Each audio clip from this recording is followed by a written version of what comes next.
We almost had him. He almost did it. Wait. Uh-oh. Now we're undone.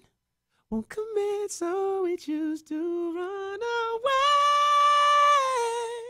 Do we? All right, you got it. Usher Raymond in the studio right here on the Ryan Cameron Show, V-103. Got a few more minutes with Usher. Yeah. Okay, so the people loving that record, man. Yeah, I was going to say I'm really happy to hear it, too. It's great. Happy to hear that, man. What do you mean? I'm happy to hear it. You know, I was really thinking about what you were saying earlier, that, you know, as you challenge yourself to do things different, you know, some people were not so understanding of, you know, kind of some of my musical choices in the past, which, again, I told you, hey, man, this is music, and music is like art to me. Right. So it's subjective. You might not like it. Okay. So if you don't, you can turn it off. But what I'm saying is, this one is one that I think brings everybody together. In the last 2 years, man, I really have traveled a lot. I went to, you know, I had a few experiences. I went to Coachella and I went to Ibiza.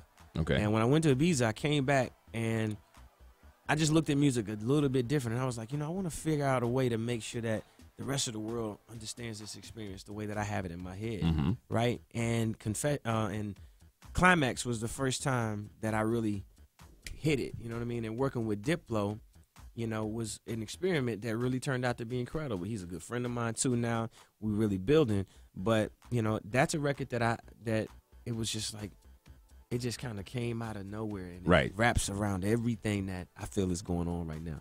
For the people who love the classic soul, you know what I'm saying, they're going to get a little bit of that. For the people who, you know, understand, you know, just a little bit, have a little bit more texture. What music have you shared with your own children that you grew up with?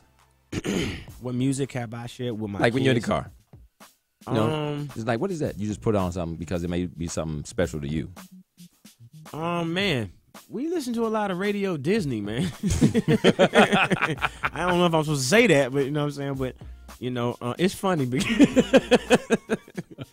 nah, but Reggie, I don't mean that. I don't mean that, Reggie. The classics. I don't remember that. I don't remember that. Nah, but I don't remember saying that. Nah, but I really do like to let the kids listen to Earth, Wind, and Fire. They listen to James Brown a little bit. I like them to listen to Marvin Gaye. My young Usher, he really enjoyed listening to Jill Scott a lot as a kid.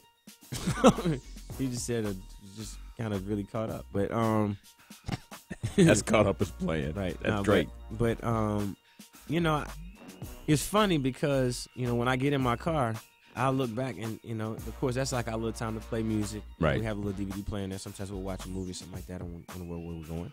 But I look back and Usher was like, no, Naveed. Like, Naveed was like, I want to see you. I was like, hey, what? I want to see you strip. What? You know that record? He was like, that's my brother's favorite song.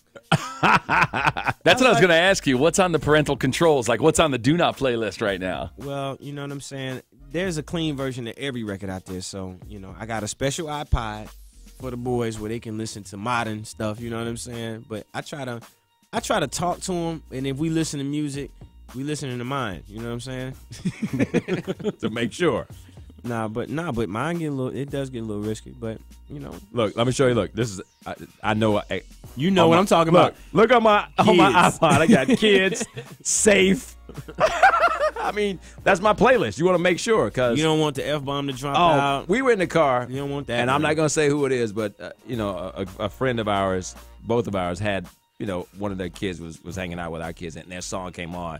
And they were like, hey, you got to turn that. My daddy does not have a lot of kid-friendly records. And the whole car just went silent. And we were like, okay. So they know what's going on. Absolutely. They know what's up, man. Children are so smart. They're way smarter than we give them credit for. Matter of fact, they're smarter than us in a lot of ways. They are our teachers in a lot of ways because they ain't really boggled down with all of the stuff that we built throughout the years. But, you know, you got to have a good time. I really do have a good time with them through music. And I let them listen to lots of different styles of music. You know, not just R&B. They get classic R&B. They get a little bit of electric music. You know, I even let them listen to Skrillex. You know what I'm saying? Just if you know what that is, right? No, I do not. Okay, cool. That's the guy we were making fun of at the Grammys. It's like that techno dance stuff. That Skrillex like, guy. Nope, I don't know who that is. Yeah. It's called dubstep. You know that, Steve? Yeah. We gotta catch you up. You know what? I'm gonna send you a playlist of my own. Yeah, do that. I want to see it. Or better yet, this next album is really gonna be a reflection of that. The fact that there's just so many different styles, so many different things that, you know, I just really like. There's different textures. And as long as it does have a soul in it, then I think that everybody's going to feel great about it. I'm still going to give you great vocals. I'm still going to give you the soulful, you know, artist that I've always been, and also dance and perform for you. So Right. Yeah.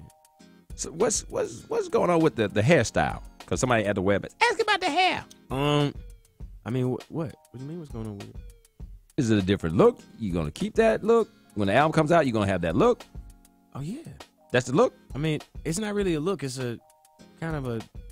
It's what I'm feeling. You know what I'm saying? It's like a. It's a mindset. Nah, it's not, How do you describe it? I mean, you know what it is? I think that, you know, it's so if you do have hair still, you can actually wear it. You know what I'm saying? If you don't, then I believe that was a direct shot. If you're not following the challenge like yourself, Ryan. nah, but you know what, man? It's just a different style. You know, it ain't a mohawk. You Right. know what I mean? It ain't a fro. You know, a little bit of my texture coming out a little bit. You know what I'm saying? You see them curls whipping a little bit. You know, but you know, for me, man, it's like. It's just a, you know, I Just want doing you. I want to try something different. You know what I mean? I don't want to wear a Caesar right now. You know what I mean? I want to. See, I can, but you know, I can. but go see, you without knew something. that because obviously you went right to the Caesar. Yeah, but that is the classic. That's the classic Usher. That's no, Yeah, it is. no, it's not. You wear that? Come on, man. The classic Caesar. Yeah. Nah, you got to go online. My fans, they understand what I'm doing. But you know, for me, man, I got to go to MySpace? No, you got to go to Twitter. Okay. I was like, I can't. Are you invested in MySpace? Nah, You with nah. Justin Timberlake?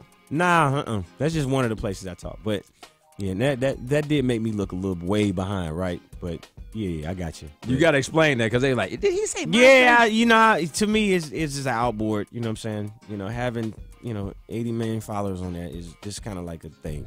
Now, are you posting stuff and getting reaction?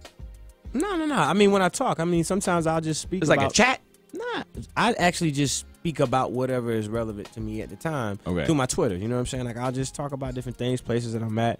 They're kind of mad at me right now because I ain't been speaking in the last couple of days. But, you know, I can't really drive and text at the same don't do time. that. I don't live on Twitter all day, but you Right. know, I do try to stay connected. But I follow you. yeah, but I will be telling. You don't follow me, but I mean, it's cool. Well, I'm gonna fix that right now.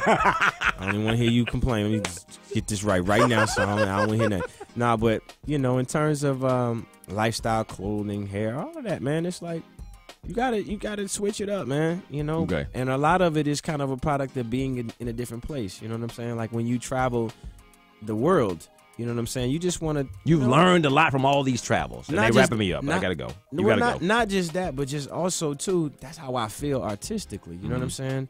And you know, either you get an artist or you don't. But for the most part, I'm loving it. Okay, last question. The Justin Bieber phenomenon. Mm-hmm. There's a million. I was at a school today. Shout out to, I was over at Grady High School. 1 million people putting YouTube videos up, putting stuff up on, line and all that kind of stuff, Twitter videos. Is it possible that there could be another Justin Bieber out there that could be discovered like that in your mind? I mean, I don't know. You know what I'm saying? Success has 1 million fathers, and failure is an orphan. And, there's a lot of people that come into play when you really think about the Justin Bieber story.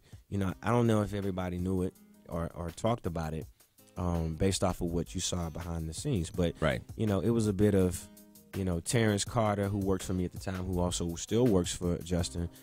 Keith Thomas, who worked for my production company at the time, really talking about this artist who was in Atlanta and was really adamant, like, you really need to make sure you pay attention to this guy. He's going to be someone. And then I remember being at my house and we were there and, we were talking and Perry was there. Perry Reed was there. And she was like, you really need to go pay attention to this artist. And then it was Sheri Huguely, who so as all these people. They kept saying, go pay Yeah, it. Like, so it may be out there. You never know. The one beautiful part about it is that, we now have the ability to put things up online to show our talent. And if you do that, you can. You may have that opportunity. You never know who's watching you. So, definitely put your stuff up.